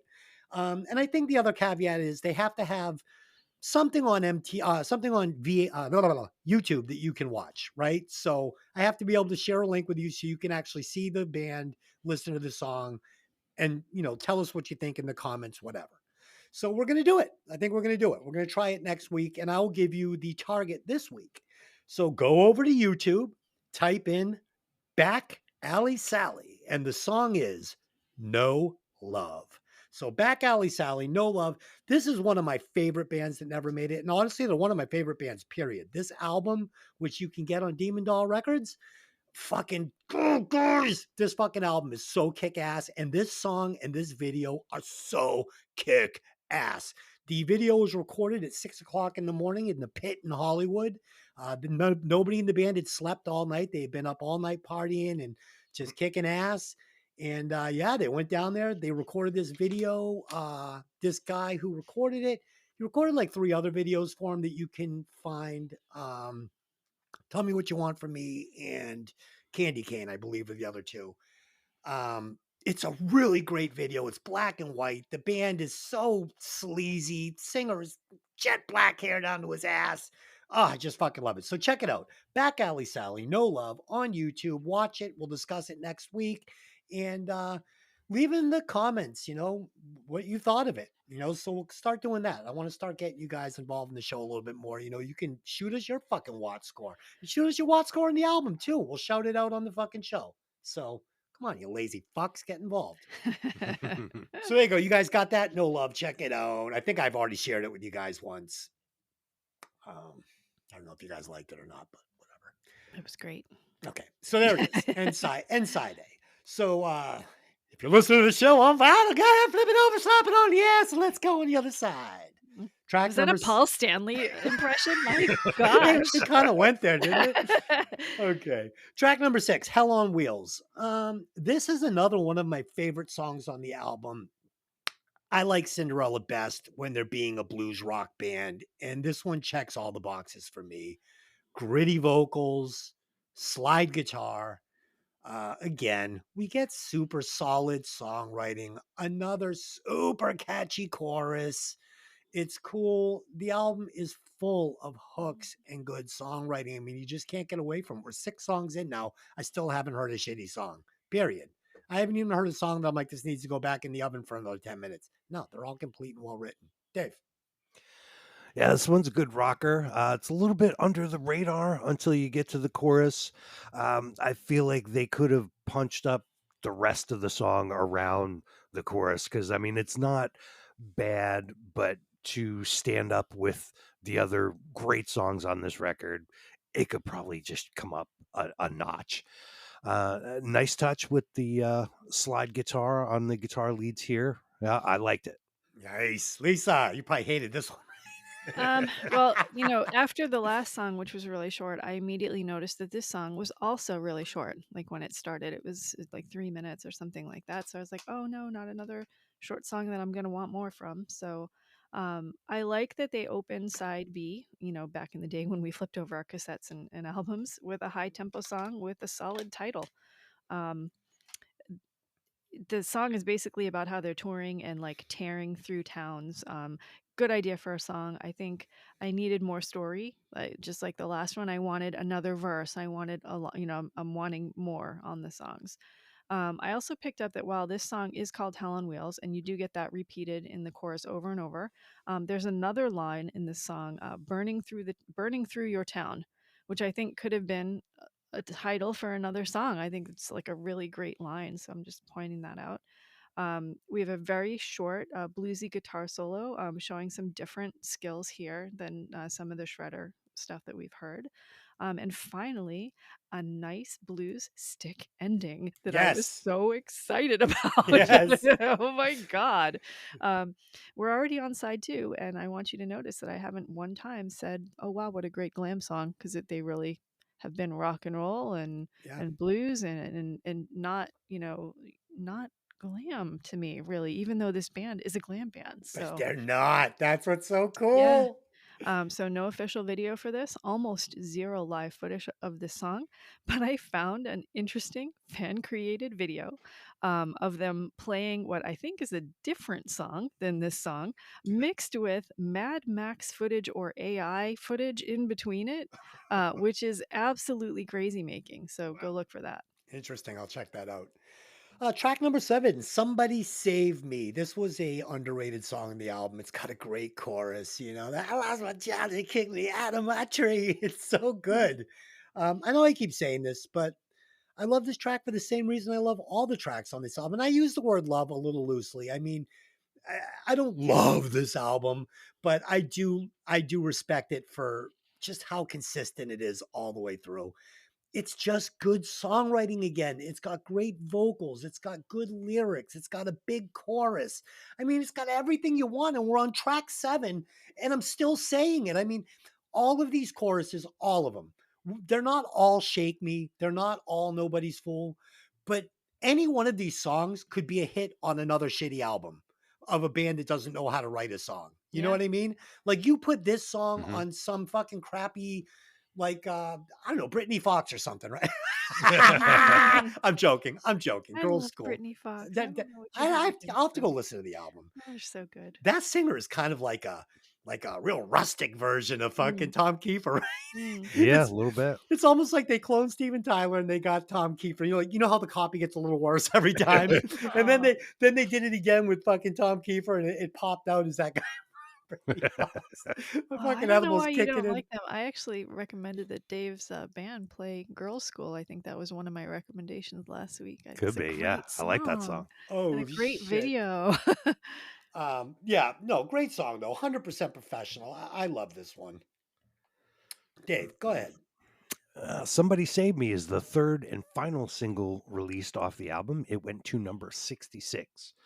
A killer production right out of the gate. It sounds like a hit song. The guitar melody added is a nice little extra hook. Great job with the vocal layers in the chorus instead of just having, big dumb gang vocals. There's, a couple layers of Tom like harmonizing with himself. The bridge slash solo lightens up the feel for a short time and then brings it back for the end. They wisely bring that guitar tag back at the very end too. Now, for the video, the band plays live, quote unquote, recording in the studio, cut together with some live concert footage. At the end, the band sees two groupies approach. That's the evil stepsisters. But instead, they go right past them to John Bon Jovi and Richie Sambora, who are guesting in the video behind Cinderella, guys. The video was also featured on an episode of Beavis and Butthead season 5, episode 44. Patsies. Yeah, Okay, you're up. I'm up. So this is another memory song for me. This song sounds like it's directly out of 1986, and I don't mean that this is a dated song. That's not what I'm saying. What I'm saying is that I can firmly place this in that time frame, whereas some of the other songs are a little more timeless than this song is. Um, and despite my comment on the last song, this song feels a little glam. No, yeah, no, Sure. no, okay, A little bit. little glam. We've got some Um, glam coming up. Yeah, the lyrics are pretty good and creative about how life is difficult and no matter what you do, you lose. I have no idea why my memories of this song are a little more of a romantic song. It's not a romantic song, right? But in my head, like when I came to the song, I was like, oh, a sweet song about. No, that's not what it is. Um, we get a really catchy chorus and a pseudo chorus. Everything sucks and we're all going to die. That's exactly it. Yeah. Definitely something you can sing to the first time that you hear it. They have merged the bridge and the guitar solo in this, and it's totally working. And again, they're muting the guitar on this, which, like I said in the previous song, I wish they didn't do that. Um, there is a lot of production on this song. I want to hear the guitars more. I want them to bring the guitars forward a little bit more. We get a nice outro where we get Tom drawing out the lyrics and a nice stick ending. Hooray, finally. We have the twin stepsisters again in the video, and I love how the story just keeps progressing on. Um, the band, not quite dressed for the stage, but the bass player still looks rad in his leopard blazer. About halfway through, we do get some live footage of them playing. Um, Kind of more glam, a glam audience with a lot of groupies going crazy for them. Not too much of a story in the video, but we do get to see how many times the bass player can swing his bass around over and over again. We do get the ending where they exit the studio and the groupies are running past them to John Bon Jovi, which funny self-deprecating humor that totally worked, right? But at the same time, if I were the groupies, I don't know if I would have done that. Maybe I would have ran to Richie, probably not to John. I think the Cinderella guys actually looked a little better than them in the day. Okay. So Oh, Yeah. yeah. Sorry, guys. The was that wow. Dylan? Yes, that was the wife. I missed her. She entered the studio and talked all over your segment. Oh, that's all right. No, I had to call her in. She sounds better than me anyway. So. The computer was about to run out of juice, and that would Oh. have ended this fucking field trip real no. quick, wouldn't it? Okay. So I like it. Nice thoughts, everybody. Sorry, I wasn't listening because I was panicking and scrambling to keep the podcast running. The only important part is the girls running to John Bon Jovi and Richie. So yeah, and Yeah. Fred Curry's fucking tightly tucked shirt. Yeah. Okay, track from. Uh-oh. Track Uh-oh. 8. I'm feeling it. In from the outside, track number 8. This one, not as catchy or well written as some of the rest, but still a solid tune, great bridge, and a solid chorus. Unfortunately, the chorus is a little repetitive. It's kind of the first time they've done it on the album where they just start barking out the same lyric over and over. But overall, still catchy. Not a song that I hate. Not a song that I'm like, oh, it sucks. A filler song. I mean, the chorus is catchy. It just is. It just works. Dave. Yeah, this one's just the tiniest little bit, generic blues rock, but definitely not bad. Nothing wrong with it. Not up to hit status. The credits do say Bon Jovi is on backup vocals. I do not hear him in here at all. He must be buried in there. The end section with the guitar solo is really more interesting than the rest of the song, with its hypnotic repeating riff and cool guitar work. I like the vocal on the chorus, though. I mean, the way he sings that in from the outside is, I mean, if you're going to sing one line over and over and over, it's a pretty good line. He sings Sure. it, delivers it pretty well, It doesn't suck ass. Lisa, did you think it sucked? I don't think I'm always being the opposite to you guys on this. So I when I read the title of this, I didn't remember this at all, but when I heard the music, I immediately remembered the song. Um, we get a nice deep, not screech vocal to start with that's really cool. Some adorable 80s blues lyrics that are funny and they work. I've been loved and I've been shoved, beaten every step of the way, lived So by the good. glass, and got a little ass 3 or 4 times a day. Like, how perfect Oh, is that? that's fucking, you're It's making me so like the great. song more. All right. It's so great. It is. We get a bluesy guitar solo with a key change right in the middle. Then there's like this vocal interlude and then another guitar solo ish that's sort of the outro again. Um, I don't know. Like I'm not a fan of blues music in general. I don't really like jam bands, but at the same time, this song felt like a really cool blues jam that I totally liked and totally worked for me.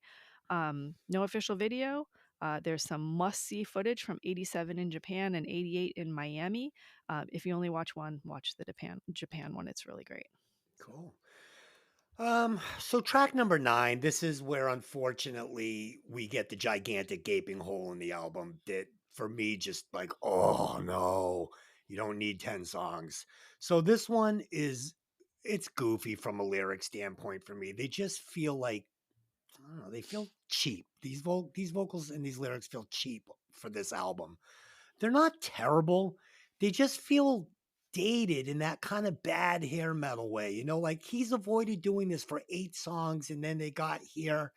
And you don't need this song that bad to where they should have put it on the album, in my opinion. Some of the guitars, they felt very empty and hollow from a production standpoint. Like they just weren't getting good sounds on this song. My favorite part of the song is definitely the bridge, but overall, I could do without this one on the album. I like this album way better with only 9 tracks on it. This is the only real hole for me. And it's not a terrible song by any means. I mean, again, put this on like a Pretty Boy Floyd album, it's fine. Have those guys do it, it's fine. It's probably a hit song, right? Who knows? I just think for this album, it did not need to be there. Dave. I like this one. Ah, It's really got the Cinderella sound right from the start. I thought the chorus was good. Barry Benedetta performs the guitar leads on this one. It works fine. I hear what you mean about the sound maybe not quite being as good as some of the other songs.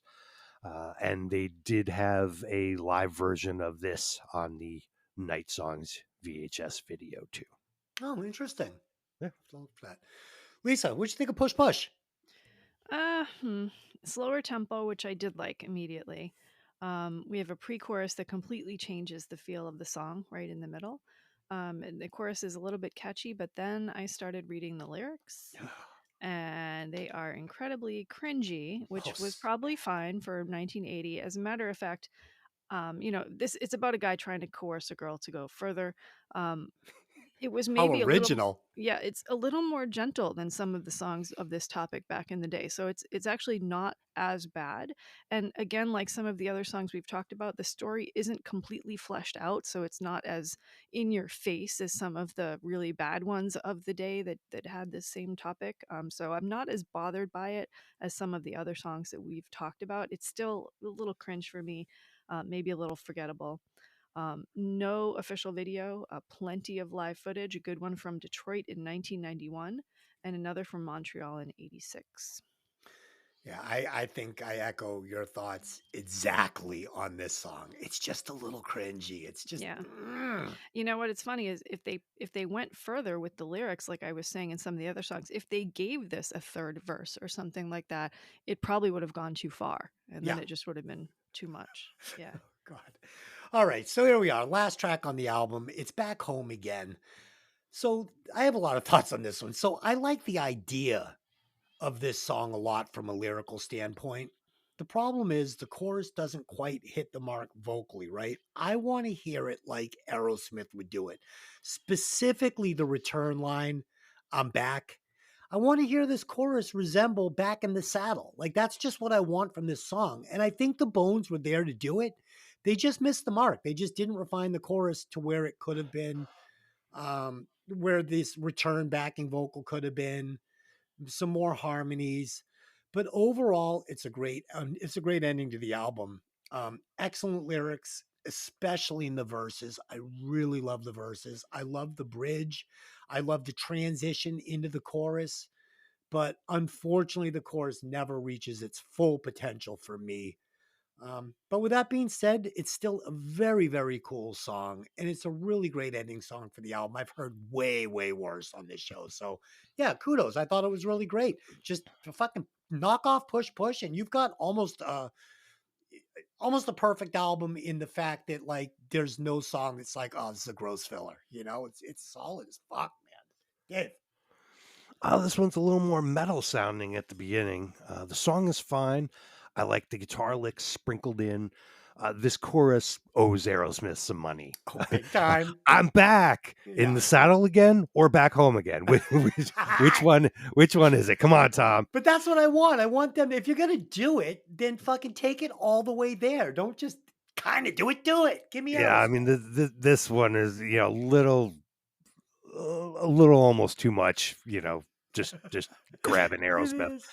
Barry Benedetta plays lead guitar again this time. I do like what he's doing on this song better than the last one. However, also Aerosmith influenced like the rest of the song. Check out Nobody's Fault off the Rocks album. It's pretty much this song. Oh, I'm nobody's fault. No. All right, Lisa. Oh, wow. See, I never catch these references because I am not like a super huge Aerosmith fan like you guys. So I did not catch that reference. Um, for me, this song was a little more metal than some of the other songs, which for me is fantastic. I've also noticed that every single song, and not just this album, but going forward in all his work, there is a different, unique melody in every song. He always like creates a new sound rather than just going with whether it be standard blues progression or something like that. It's always something unique. We get a nice change into the pre chorus with some licks behind the lyrics. The lyrics, again, are pretty thin because we have a story that it doesn't end up with a resolution. So we need another verse. Um, and I think I've said that multiple times.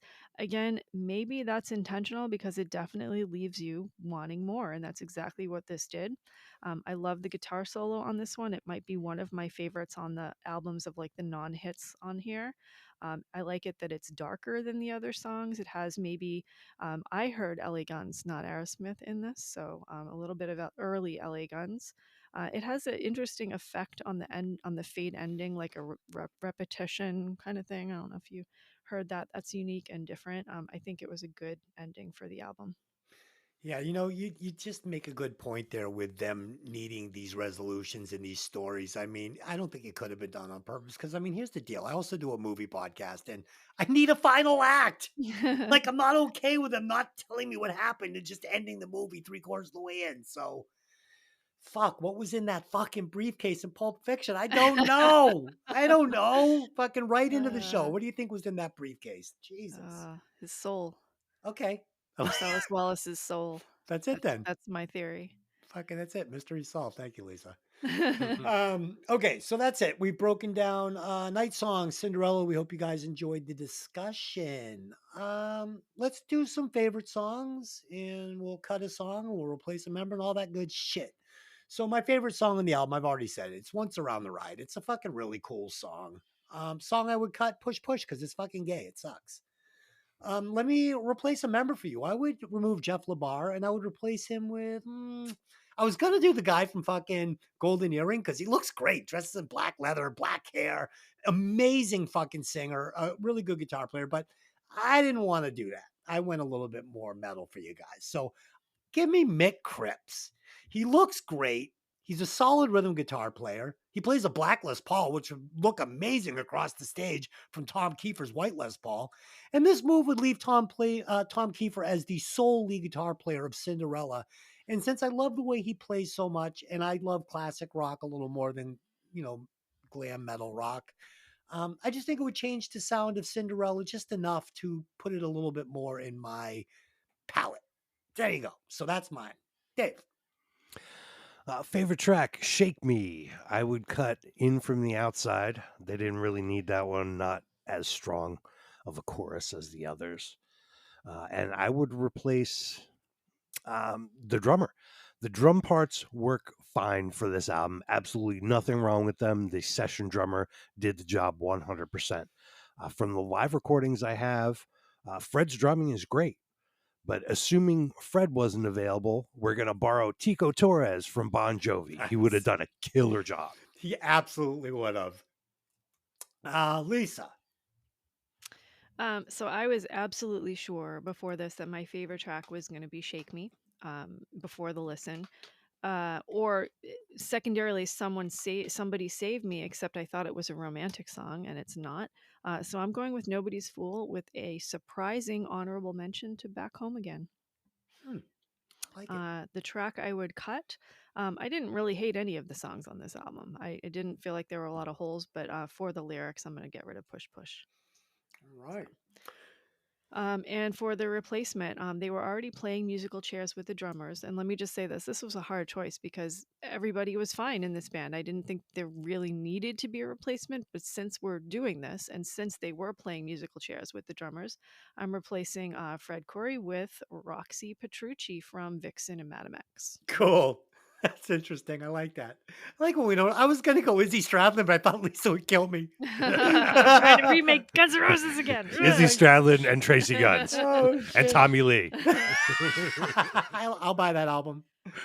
Okay, let's do some final thoughts and we'll score this thing forever. So I've always thought Cinderella came out at the wrong time because they never felt like a traditional hair metal band to me. They always felt like a rock band shoehorned into a hair metal package. I feel like these songs were produced and pushed in the wrong direction. If this had been produced in more of a traditional rock and roll fashion without some of the 80s hair metal tricks and tropes that sometimes date hair metal albums, my score would be a little bit higher. But with that being said, this is a professionally well written, well produced album with a great singer. So for me, it's pushing 87.1 watts. It's a killer debut album, too. And the fact that it's their debut album also helped bump that score up a little for me. 87.1. Fuck yeah, Dave. I always liked how they had both kinds of guitar players in the band. You know, Tom was the classic rock 70s guy with his Les Paul, and Jeff was the 80s shredder guy with the Kramer guitar and the whammy bar. Along with Guns N' Roses, these guys made Gibson Les Paul guitars cool again in the 80s. Yep. This is a super solid album with no bad songs. At least half are classics. They definitely deserve to keep going as they did and give us more of their unique style of bluesy rock. Also, don't forget, after these guys got big, lots of other bands were trying to jump on that bandwagon. A great record, definitely part of the soundtrack to my teenage/middle school life. Cinderella kicks ass. 82.9 is my score, same as I scored Tom on the frontman chart. I went a little high. Okay, Lisa, go ahead. So as I said in the beginning, this is a band I never named, along with my top fives of the era, and maybe Mandela Effect is taking effect, is hitting me on this album because I think they deserved it. Now that I've re-listened to this album, really fantastic album. Uh, some of it was what I remember, some of it was much better than what I remembered. Um, None of these songs made me want to fast forward. Like I didn't want to skip anything. I wasn't waiting for it to end. I was wanting more with most of the songs. I listened to a few of the songs repeatedly, including the videos repeatedly, which is not something that I normally do. They had a great look. I loved the Victorian glam look, which Tom somewhat still wears to this day and still looks great. Still an amazing act to see live now, along with his wife as a background singer who does a fantastic job. Totally worth it to see if they come around you again. They're touring in August and September in the U.S. They do play the old hits and some newer music too. Lots of keyboards.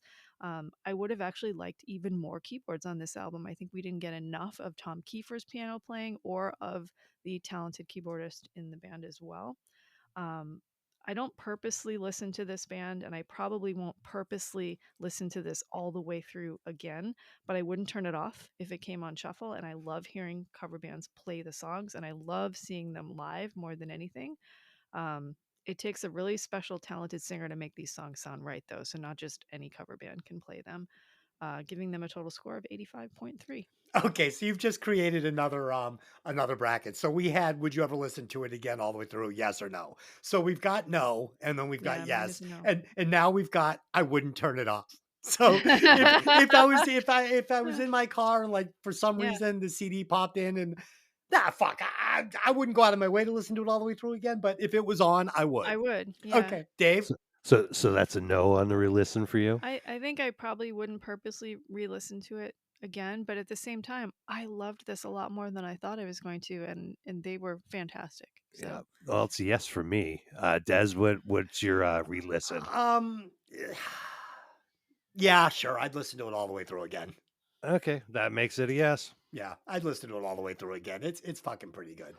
All right, so that's it. We have oh, I'm sorry, Lisa, where does it landed on the Violent Vinyl leaderboard? Very on the important. on the Violent Vinyl album chart, Cinderella's debut 1986 album Night Songs comes in at number 4 with a total score of 85.10, putting it right below Faster Pussycat's Wake Me When It's Over and Nine Inch Nails' Pretty Hate Machine. Sure. I guess it works. I'm honestly surprised how much I enjoyed this. I Like am too. It was good. it was great, and I think my memories are failing me because I think I liked them back in the day a lot better than is in my mind. So All right. I So still have since the T-shirt, Nice. there you go. An original? an original I too, actually. Yeah, put one on eBay. yeah. Okay, since I have got the next pick, I will let you guys know what your homework assignment will be for the next 2 weeks. And I can't believe this artist has not shown his face on this show yet. The pick is Ozzy Osbourne, Blizzard of Oz. Yes. Oh, that's Yes. on my list too. Yeah, Yay. that's a fucking kick-ass album. And I implore you, listen to Crazy Train like it's the first time, not like you've heard it 9 times a day for the last fucking 40 years, okay? That's how we have to do this. You have to listen to these songs with a fresh ear. Do not let the over abuse play of that song ruin it for you. This was also one of my brother who passed in 2005's favorite album. Oh, with good reason. It's a fucking incredible album. So we got Blizzard of Oz. Listen to that. We've got Back Alley Sally, No Love. Listen to that. Check out the video. And we've got Blacked Out Mona Lisa by Dez. Go check out that song. That's the best song on the It list is. right It's there. only 2.5 minutes long. Probably needed a third verse. I literally cried. I was sitting, it was Dave, you sent that to us while Dave was playing a charity show. Yes. And I was sitting with all the girls, the wives and the girlfriends and the groupies in the band. And you had sent that. And I went, oh my God, someone wrote a song for me. And they were all like, it wasn't Dave. And I was like, no, it was Des. And I was crying and it was great. And everybody It's listened to fucking it. funny. So, The yeah. remix is much better than the first one I sent you. I was having trouble with my Dawn. I was able to fix it just enough. I put a Band-Aid on it. So got good. through. So thank you again, Des. It That was was my amazing. pleasure. It was my pleasure. Okay. On Hey, Did You Ever See That Movie? Our sister podcast, we will be breaking down The Karate Kid. So you're going to want to go over and check that good out. one. Yes, I will be Oh. revealing whether Johnny was the antagonist or whether Daniel was the antagonist. I Yeah, submit spoiler that- alert, Johnny Yes. is the reason that I have bad taste in men. He And was the spoiler alert, man. fucking Ralph Macchio was the antagonist, and he had everything Yes, coming. totally. The fucking little pussy comes to town, Yep. tries to steal Johnny's girl. Johnny is the man Sorry, still today. sorry. Okay, until next time, take those albums out of the sleeve and let the music breathe. See you next time.